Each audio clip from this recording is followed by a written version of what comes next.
آج سارے چلے گئے، تو آج اپنے ہاتھ سے اپنی زندگی کو سنوارنے کے عمل کی طرف بڑھیں اور راہ خدا میں خرچ کریں، دکھیوں، مجبوروں اور لاچاروں کے کام آئیں۔ اللہ آپ کی مدد کرے گا اور حب دنیا کم ہوگی۔ اللہ تعالیٰ جل شانہ نے سورہ عادیات میں پہلی 5 آیات میں قسمیں کی، پھر 3 آیات میں جو ہے وہ حضرت انسان کی وہ کمیاں، کوتاہیاں جن کی بنیاد پر باقی گناہ سرزد ہوتے ہیں ان کو بیان کیا، اور اس کے بعد پھر علاج بھی قرآن نے بتایا، اور کس قدر اس کو چوٹ لگائی۔ افلا یعلم اذا بعثر ما فی القبور وحصل ما فی الصدور ان ربهم بهم یومئذ لخبیر۔ افلا یعلم اذا بعثر ما فی القبور، اے اکڑ کے چلنے والے، اے ناشکر انسان، اے دولت کے پجاری، وہ وقت یاد کر جب تو قبر سے اٹھایا جائے گا۔ اس وقت کفن بھی چھین لیا جائے گا۔ اب سب کو چھین لیا گیا، دولت، بینک بیلنس، تیری جائیدادیں، پلازے، گاڑیاں، گھر، کوٹھیاں، بنگلے، سب کچھ یہیں رہ گیا، صرف ایک چادر کفن کے لے کے جا رہا ہے۔ لیکن جب قبر سے اٹھایا جائے گا، یہ کفن کی چادر بھی رہ جائے گی، برہنہ اٹھایا جائے گا۔ اللہ اکبر! نہ پاؤں میں جوتے، نہ سر پہ پگڑی، نہ بدن پہ کپڑا، برہنہ اٹھایا جائے گا۔ سیدہ عائشہ رضی اللہ تعالیٰ عنہ نے سنا تو کانپنے لگی، عرض کی حضور قبر سے برہنہ اٹھائے جائیں گے تو ایک دوسرے سے حیا نہیں آئے گی؟ فرمایا عائشہ معاملہ اس سے بھی آگے ہے، کسی کو ہوش ہوگی تو حیا آئے گی، ہوش اڑے ہوئے ہوں گے، خوف قیامت طاری ہوگا، قبروں سے یوں لوگ اٹھائے جائیں گے۔ افلا یعلم اذا بعثر ما فی القبور، اب بوسرا کا جو مفہوم ہے، جو ترجمہ اور معنی ہے وہ تو رہے، بوسرا کا جو صوتی آہنگ ہے، جب بولتے ہوئے ایک جھٹکا لگتا ہے تو قبروں سے اٹھتے ہوئے لوگوں کی کیفیت معلوم کرنے کے لیے بوسرا کا صوتی آہنگ ہی کافی ہے۔ افلا یعلم اذا بعثر ما فی القبور وحصل ما فی الصدور، حصل کے اوپر جو تشدید ہے، یہ معنی کو کتنی خوبصورتی کے ساتھ ایک مجسم پیکر میں سامنے لا رہی ہے۔ اللہ فرماتا پھر وہ وقت آئے گا جو سینے میں ہوگا وہ تشت ازبام ہو جائے گا۔ آج آپ مجھے نیک سمجھتے ہیں، میں آپ کو اچھا سمجھتا ہوں، لیکن میرے سینے کے اندر کیا چل رہا ہے یہ آپ کو نہیں پتا۔ یہ میں تقریر چہک چہک کے کر رہا ہوں، اس کے پیچھے کیا ہے؟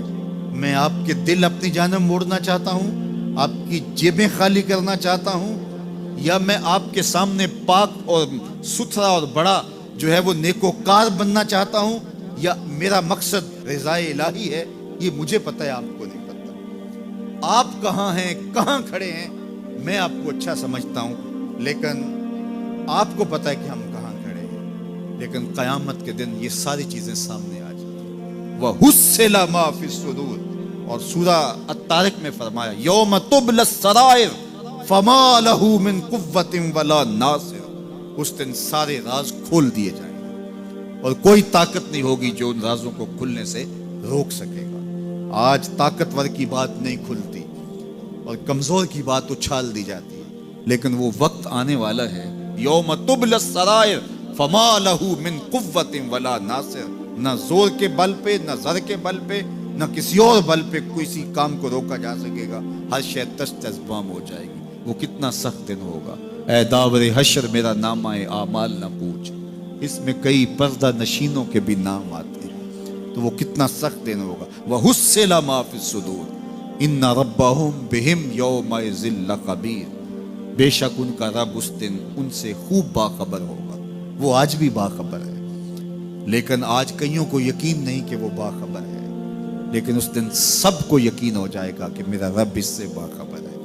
جب پرانی تصویریں چلنا شروع ہو جائیں گی، جب ساری ویڈیو سامنے آ جائے گی، زندگی میں جو جو کیا، تنہائی میں، اعلانیہ، خفیہ، جہاں جہاں جو کیا، داد عیش دی، سب کچھ تشت ازبام ہوگا، سب کچھ جو ہے وہ سکرین پہ چل رہا ہوگا، کوئی چیز بھی تشت ازبام ہونے سے نہیں رہ جائے گی۔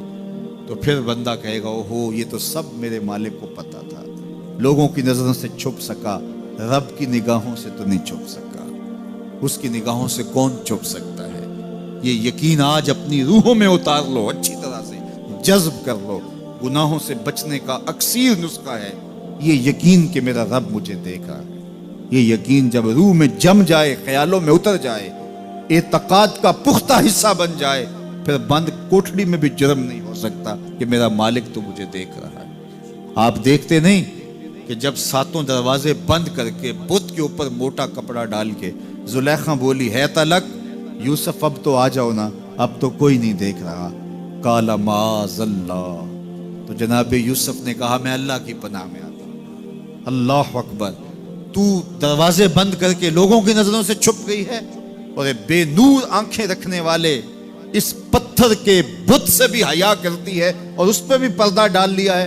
جب تو اس جھوٹے خدا سے حیا کرتی ہے، میں سچے خدا سے حیا کیوں نہ کروں جو ساتویں کوٹھڑی میں بھی دیکھتا ہے۔ اتنی روشنیاں برسیں کہ گناہ کا تصور بھی محال ہوتا ہے۔ تو یہ یقین کہ میرا اللہ مجھے دیکھ رہا ہے، یہ انسان کی زندگی میں نظم پیدا